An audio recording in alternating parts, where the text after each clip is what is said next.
हम सब की जिंदगी में कभी न कभी एक ऐसा मोमेंट आता ही है जब हमें समझ नहीं आता कि क्या करें।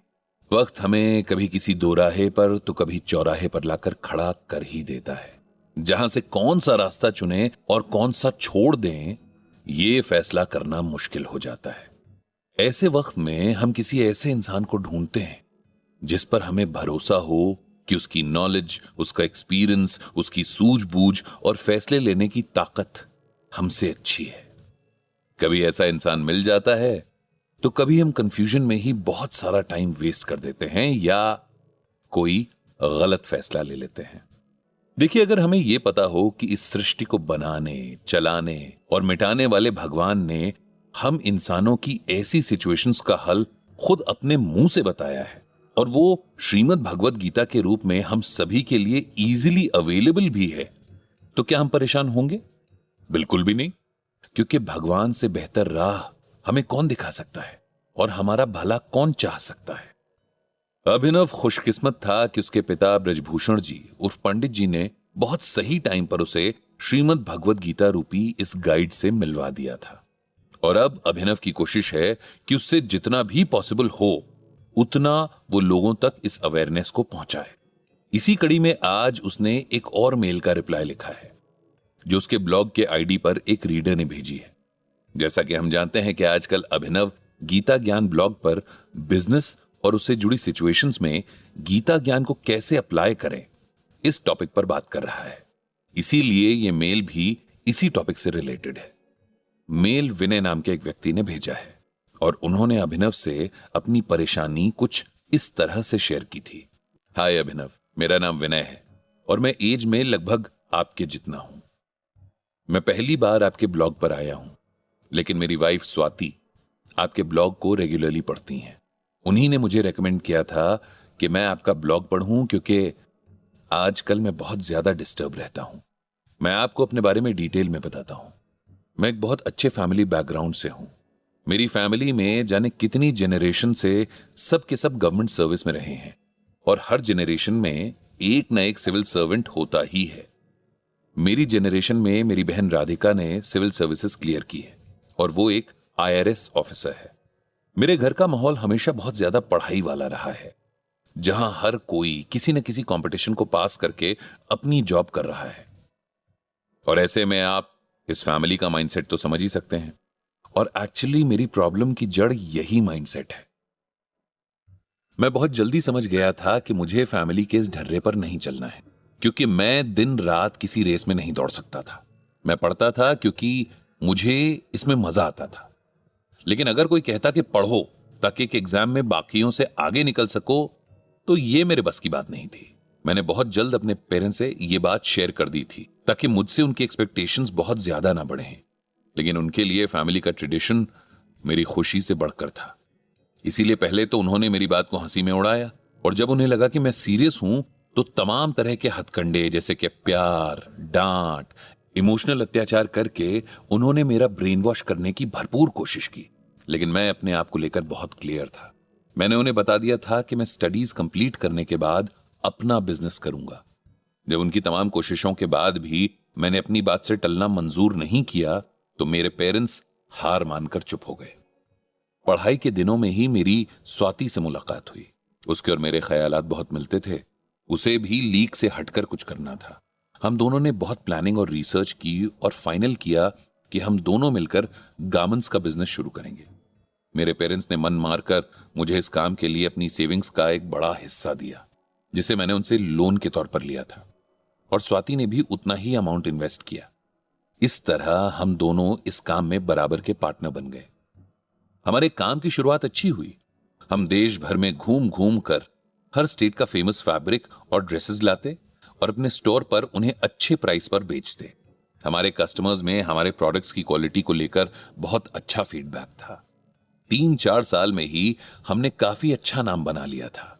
इस दौरान मैंने और स्वाति ने शादी भी कर ली और हम साथ में बहुत खुश थे। पर्सनल और प्रोफेशनल दोनों फ्रंट्स पर लाइफ अच्छी चल रही थी। मेरे पेरेंट्स ने कभी कहा तो नहीं, लेकिन उनके जेस्चर से यह अंदाजा लग जाता था कि अब उन्हें मेरे सर्विस में ना जाकर बिजनेस शुरू करने के फैसले से कोई प्रॉब्लम नहीं है। हमें खुश देखकर वो भी खुश थे, लेकिन हमारी खुशियों की उम्र ज्यादा लंबी नहीं थी और एक रात अचानक जाने कैसे हमारे गोडाउन में आग लग गई। लाखों रुपए का फैब्रिक कुछ ही घंटों में राख हो गया। हमारा बिजनेस अभी रफ्तार पकड़ ही रहा था। हम जो कमाते उसे बिजनेस पर ही लगा देते। सेविंग या कहीं इन्वेस्ट करने का तो अभी मौका ही नहीं मिला था। इसीलिए इतने बड़े नुकसान से उबर पाना बहुत मुश्किल था। मेरी तो जैसे हिम्मत ही टूट गई थी। लेकिन स्वाति ने खुद को बहुत स्ट्रांग बनाते हुए मुझे संभाला।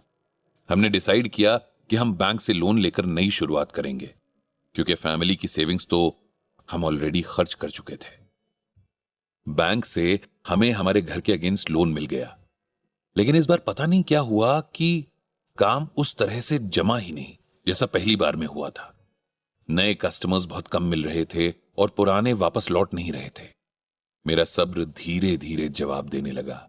स्टोर का किराया और स्टाफ की सैलरीज निकालना मुश्किल होने लगा। स्वाति के आगे यह चैलेंज था कि वो काम संभाले या मुझे डिप्रेशन में जाने से रोके। मुझे समझ ही नहीं आता कि मैं क्या करूं। मैंने अपने पेरेंट्स की जिंदगी भर की कमाई के साथ साथ उनका घर भी दांव पर लगा दिया था और मेरे पास कुछ भी नहीं बचा था। सोसाइटी में मजाक बनकर रह जाने के डर से मैंने घर से निकलना ही बंद कर दिया। स्वाति को भी लगा कि फिलहाल वो सब कुछ अकेले मैनेज नहीं कर पाएगी, इसीलिए उसने बड़ा स्टोर छोड़कर एक छोटी सी दुकान किराए पर ले ली और उसी से लोन की इंस्टॉलमेंट्स भर रही है। मुझे उसके लिए भी बहुत बुरा लगता है, लेकिन अब मेरे अंदर कुछ भी करने की इच्छा या ताकत नहीं बची है। सोचता हूं कहीं कोई छोटी मोटी जॉब कर लूंगा। आपका ब्लॉग पढ़ा तो सोचा एक आखिरी बार आपसे एडवाइस ले लूं कि मुझे क्या करना चाहिए। मेरी सिचुएशन के लिए गीता में भगवान क्या कहते हैं, अगर आप मुझे बता सकें तो मेरे लिए डिसीजन लेना आसान हो जाएगा। अभिनव ने विनय को इसका आंसर कुछ इस तरह लिखा। हाय विनय, भगवान श्री कृष्ण ने श्रीमद् भगवत गीता के जरिए हमें उस सिचुएशन से निकलने का रास्ता बताया है, लेकिन उससे पहले मैं आपको कुछ बातें कहना चाहता हूं। आपके बिजनेस में जो भी उतार चढ़ाव आए, कभी अच्छा तो कभी बुरा टाइम आया, ये एक नेचुरल प्रोसेस है और इन सबसे लगभग हर बिजनेसमैन गुजरता है। शायद ही कोई ऐसा बिजनेस होगा जिसमें हमेशा फायदा हुआ हो, कभी नुकसान हुआ ही ना हो। जब आप बिजनेस करते हैं तब ये बात सबसे पहले आपको समझनी है और मेंटली प्रिपेयर रहना है कि हमेशा एक जैसा टाइम नहीं रहेगा। बहुत अच्छे चलते बिजनेस को भी तगड़ा झटका लग सकता है, तो एकदम खत्म होने की कगार पर पहुंच चुका काम भी फिर से ऊंचाइयां छू सकता है। आपको हर सिचुएशन में शांत रहते हुए अपना कर्म करते जाना है। गीता में भगवान श्री कृष्ण कहते हैं कि समः शत्रौ च मित्रे च तथा मानापमानयोः शीतोष्ण सुख दुखेषु समः संग विवर्जितः। इसका अर्थ है कि जो शत्रु और मित्र में, मान और अपमान में अर्थात सत्कार और तिरस्कार में समान रहता है, एवं शीत उष्ण और सुख दुख में भी संभाव वाला है तथा सर्वत्र आसक्ति से रहित हो चुका है, ऐसा भक्त मुझे प्रिय है। इसे सिंपल वर्ड्स में समझते हैं। भगवान कहते हैं कि जो इंसान किसी के प्रति न तो अटैचमेंट रखता है, न कोई दुश्मनी ही मन में पालता है, अगर किसी ने इज्जत दी तब भी खुशी से झूमता नहीं और इंसल्ट होने पर भी गुस्से से फूलता नहीं, जो जिंदगी के अच्छे बुरे, हार जीत, सुख दुख वाले दौर में एक जैसा रहता है, ऐसा इंसान मुझे प्यारा लगता है। विनय, आपने बहुत मुश्किल से उस काम को किया है जिसे आप प्यार करते हैं, पसंद करते हैं, इसीलिए आपको इतनी जल्दी हौसला नहीं हारना चाहिए। बिजनेस बहुत सारा पेशेंस मांगता है। कई बार हमारे मुताबिक टाइम आने में देर लगती है, लेकिन यही तो परीक्षा है आपके पेशेंस और डिटर्मिनेशन की। गीता में भगवान श्री कृष्ण धैर्य यानी पेशेंस को इंसान के लिए बेहद जरूरी बताते हैं। भगवान मधुमक्खी का एग्जाम्पल देते हैं कि जिस तरह मधुमक्खी एक एक फूल पर जाकर शहद इकट्ठा करती है और इस पूरे प्रोसेस में बहुत पेशेंस रखती है, उसी तरह इंसान को भी पेशेंस रखना सीखना चाहिए। बिजनेस एक दिन में सक्सेसफुल नहीं होता।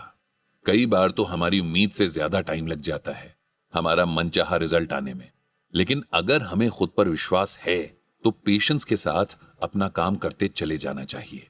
सक्सेस और फेलियर तो हर काम का हिस्सा है, इसीलिए इनसे घबराकर हार मान लेना कोई सॉल्यूशन नहीं है।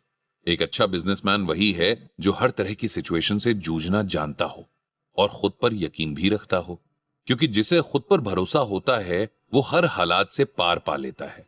इसीलिए आपको भी खुद पर भरोसा रखते हुए पेशेंस के साथ एक नई शुरुआत करनी चाहिए और अपने बिजनेस को फिर से खड़ा करना चाहिए। भगवान भी उसी की मदद करते हैं जो अपने लिए एफर्ट्स करते हैं, अपना कर्म ईमानदारी से करते हैं। आपको भी अपना कर्म करना चाहिए और ये नहीं भूलना चाहिए कि जब अच्छा समय नहीं रहा तो बुरा समय भी नहीं रहेगा। मैं भगवान श्री कृष्ण से प्रार्थना करता हूं कि आपको और हम सबको सही राह दिखाएं। इतना कहकर अभिनव ने मेल भेज दिया।